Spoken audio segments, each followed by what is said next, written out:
so much motherfucking design on right now. Bring it down, bring it back, make it clap. I got 3 old thoughts, new guap, wear that dick. Bitches on my line, and you know. Pengertian pembaruan Islam. Pembaruan Islam adalah upaya untuk menyesuaikan paham keagamaan Islam dalam perkembangan yang ditimbulkan oleh kemajuan ilmu pengetahuan dan teknologi modern. Dalam bahasa Arab, pembaruan disebut tajdid, sedangkan untuk pelakunya disebut mujaddid. Tajdid secara harfiah disebut pembaruan. Di sini kami akan menjelaskan 3 materi pembaruan Islam. Yang pertama yaitu munculnya pembaruan Islam dari 650 Masehi sampai sekarang. Yang kedua yaitu tokoh-tokoh yang berperan dalam masa pembaruan Islam di masa modern. Dan yang ketiga yaitu pengaruh gerakan pembaruan Islam dalam perkembangan Islam di Indonesia. Oke, langsung saja yang pertama yaitu munculnya pembaruan Islam. Periode Islam terbagi menjadi 3 periode. Yang pertama yaitu periode abad klasik yang terjadi pada 650 Masehi sampai 1250 Masehi. Yang kedua yaitu periode abad pertengahan yang terjadi dari 1250 sampai 1800 Masehi. Dan yang ketiga yaitu periode abad modern yang terjadi pada 1800 Masehi sampai sekarang ini.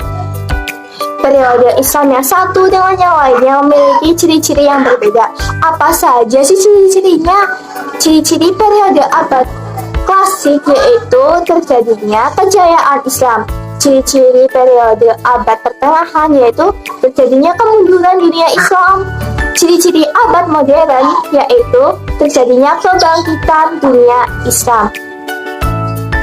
Dunia Islam memiliki membentang dari Maroko sampai Indonesia. Menurut Muhaimin, ciri-ciri abad klasik yaitu para ulama yang dapat berdiri sendiri. Umat Islam mulai melaksanakan ajaran Al-Quran. Umat Islam mulai melaksanakan ajaran Nabi Muhammad SAW. Ciri-ciri abad pertengahan yaitu para ulama yang sudah tidak lagi bisa berdiri sendiri, melainkan bergantung pada penguasa. Para ulama juga sudah tidak lagi berani untuk melakukan ijtihad. Dan yang ketiga yaitu para ulama yang sudah tidak yakin dengan pemikiran Al-Quran yang sudah tidak zamannya lagi. Ciri-ciri periode abad modern yaitu terjadinya urbanisasi, perkembangan teknologi, dan perkembangan Islam di segi politik, militer, dan sosial budaya. Selanjutnya yaitu tokoh-tokoh pembaruan Islam pada masa modern. Tokoh-tokoh yang berasal dari India. Yang pertama Syah Waliullah, dilahirkan di Delhi 12 Februari 1703. Ia memperoleh pendidikan dan orang tuanya yang dikenal sufi dan pengelola madrasah yaitu Syekh Abdul Rahim. Dan yang kedua, Sayyid Ahmad Khan. Setelah kerajaan Inggris dihancurkan pada 1857, maka tampillah ulama baru yaitu Sayyid Ahmad Khan. Dan yang ketiga, Muhammad Iqbal, berasal dari keluarga golongan menengah di Punjab, India. Ia belajar di Lahore hingga memperoleh gelar ksatria tingkat magister. Selanjutnya, tokoh-tokoh yang berasal dari Mesir. 1. Muhammad Ali Pasha, lahir di Kawala, Yunani tahun 1765 dan meninggal di Mesir pada tahun 1849.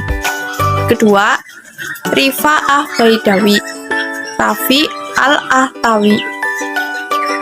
Tokoh ini sering dikenal dengan sebutan Al-Tahtawi. Ia lahir pada tahun 1801 di Tahta. Yang tiga, Jamaluddin Al-Afghani, lahir di Afghanistan pada tahun 1839 dan meninggal dunia di Istanbul tahun 1897.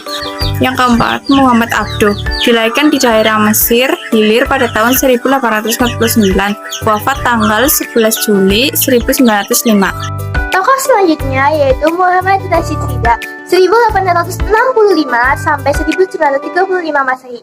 Ia lahir tahun 1865 di Al-Kalambut, suatu desa di Lebanon semasa kecil. ia dimasukkan ke madrasah tradisional di Al-Kalamut. Pada tahun 1882, melanjutkan di Madrasah Al-Wataniyah Al-Islamiyah di Tripoli. Ia berniat untuk menggabungkan diri dengan Al-Afghani di Istanbul, tetapi niat itu tidak terwujud sewaktu Muhammad Abduh berada dalam pembuangan di Beirut. Muhammad Rashid Ridha mendapat kesempatan untuk berjumpa dan berdialog dengan murid Al-Afghani ini. Muhammad Rashid Ridha tiba di Mesir pada bulan Januari 1898. Selanjutnya yaitu pembaru dari Turki. Yang pertama yaitu Sultan Mahmud II 1785 sampai 1839 Masehi. Pelopor pembaruan di kerajaan Turki Utsmani pada abad ke-19 sama dengan di Mesir, yaitu Raja Pembaru Islam di Mesir dipelopori oleh Muhammad Ali Pasha, sedangkan pembaruan di Turki Utsmani dipelopori oleh Sultan Mahmud II. Sultan Mahmud II lahir pada tahun 1785 dan wafat tahun 1839. Mahmud diangkat menjadi sultan di tahun 1807 dalam usia ke-22 tahun. Pada masa kesulitan yang pertama, ia disibukkan oleh peperangan dengan Rusia dan usaha menundukkan suatu daerah yang mempunyai kekuasaan otonomi besar. Peperangan dengan Rusia berakhir pada tahun 1812. Yang kedua yaitu Namik Kemal 1840 sampai 1888. Namik Kemal dikenal sebagai pemikir terkemuka dari golongan inteligensia kerajaan di Turki Utsmani yang banyak menentang kekuasaan absolut. Sultan golongan inteligensia ini disebut dalam sejarah dengan nama Utsmani Muda atau Yeni Utsmanitar Ottoman Utsmani Muda. Pada mulanya adalah perkumpulan rahasia yang didirikan pada tahun 1865. Perkumpulan ini bertujuan untuk mengubah pemerintahan absolut kerajaan Utsmani menjadi pemerintahan konstitusional. Pemikiran-pemikiran Namik Kemal banyak dipengaruhi oleh pemikiran seorang sastrawan kenamaan yang pernah belajar di Prancis, yaitu Ibrahim Sinasi. Pada 1826 sampai 1871, ketika Sinasi pergi di Paris tahun 1965, pimpinan taktis FK dipegang oleh Namik Kemal sendiri. Namun, Namik Kemal yang kental dengan ide-ide pembaru membuatnya terpaksa pergi ke Eropa pada tahun 1867. Pengaruh gerakan pembaharuan terhadap perkembangan Islam di Indonesia diantaranya yaitu yang pertama, ditulisnya buku oleh Hamka. Yang kedua yaitu dituliskannya buku oleh H.A. Mukti Ali. Yang ketiga yaitu berdirinya organisasi NU. Yang keempat yaitu berdirinya organisasi Muhammadiyah. Yang kelima yaitu Majalah Al-Munir diterbitkannya di Minangkabau. Yang keenam yaitu berdirinya lembaga pendidikan berbasis agama. Yang ketujuh yaitu melepaskan Indonesia dari belenggu penjajahan. Dan yang terakhir, yang kedelapan, yaitu dituliskannya buku berdasar para pemuda yang belajar di Mekah dan di Madinah. I'm running down, make it clap. I got 3 old thoughts, new block, where that bitches on my line, and you know